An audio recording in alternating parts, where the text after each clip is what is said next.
جب اہل شام نے الگ حکومت اپنی قائم کر دی اور حضرت علی کے مقابلے میں اپنی حکومت کا اعلان کر دیا تحقین کے فیصلے کے بعد،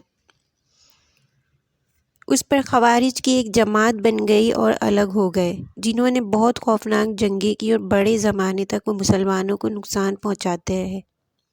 تو تین خارجی اکٹھے ہوئے کہ جتنا فساد ہے نا، اس کی جڑ عمر بن عاص، معاویہ بن ابو سفیان اور علی بن ابی طالب رضی اللہ تعالیٰ عنہ ہے۔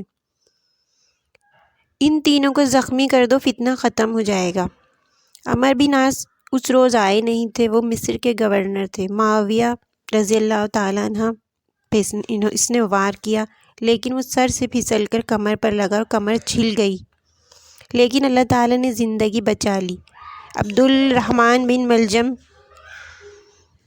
جس نے حضرت علی رضی اللہ تعالیٰ عنہ کو شہید کیا، کوفے میں آیا ہوا تو لوگوں نے کہا امیر المومنین اس کے ارادے صحیح نہیں ہیں، اس کو پکڑ لیں۔ آپ نے فرمایا میری ملاقات اللہ سے کیسے ہوگی؟ میں تم میں رہنا نہیں چاہتا، میں اللہ سے ملنا چاہتا ہوں۔ ایک دفعہ آپ بیمار ہو گئے تو کہنے لگے یا رسول اللہ میری موت کا وقت آ گیا ہے۔ آپ صلی اللہ علیہ وسلم نے فرمایا نہیں، تیری موت ابھی نہیں آئے گی، تیری موت جب آئے گی جب تیرے سر کے خون سے تیری داڑھی رنگین ہوگی۔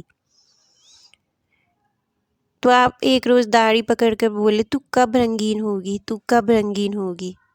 ایک دن آپ نے دیکھا کہ لوگ آپ کے گھر کے باہر پہرا دے رہے ہیں، تو آپ نے فرمایا کیا کر رہے ہو؟ لوگوں نے کہا پہرا دے رہے ہیں۔ کہا بیٹا جا کر سو جاؤ، آسمان والے فیصلے کرتا ہے، زمین پر پہرے دینے سے فیصلے نہیں ہوتے، فیصلے آسمان سے اترتے ہیں۔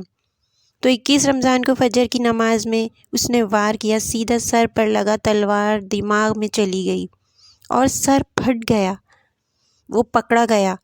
اب حضرت علی کے اخلاق دیکھیں۔ حضرت زینب کو پتہ لگا، وہ بھاگی ہوئی آئی اور رونے لگی، واہ بتا واہ بتا۔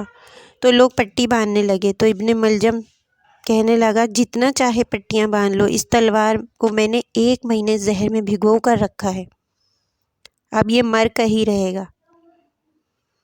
تو اس پر تو بڑے سے بڑے حلیم کو غصہ آنا چاہیے، لیکن حضرت علی کے اخلاق۔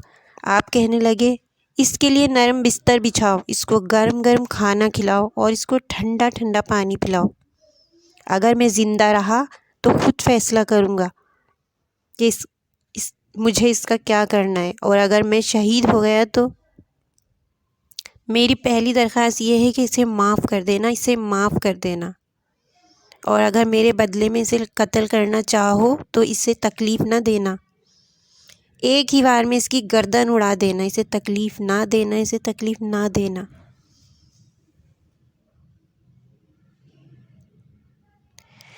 تو یہ حضرت علی کے اخلاق تھے۔